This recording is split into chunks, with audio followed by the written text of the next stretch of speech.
संगमनेर शहरालगत असलेल्या सुकेवाडी परिसरात 2 दिवसापूर्वी नाशिकच्या नार्कोटिक्स टास्क फोर्सच्या पथकाने स्थानिक पोलिसांच्या मदतीने छापेमारी करत तब्बल 1.25 कोटी रुपयाचा गांजा हस्तगत केला होता।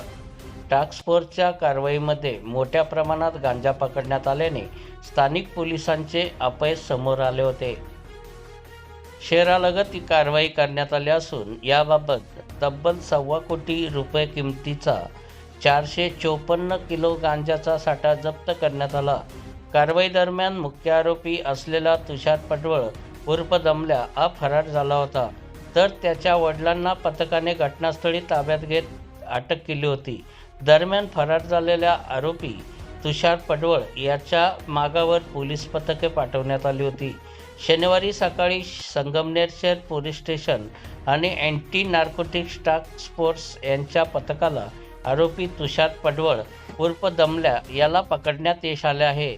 पथकाने मिळवलेल्या गोपनीय माहितीच्या आधारे सापळा रचून आरोपीला घुलेवाडी परिसरातून ताब्यात घेतले। जनता ठाणेदार न्यूजसाठी रामा लोखंडे, संगमनेर।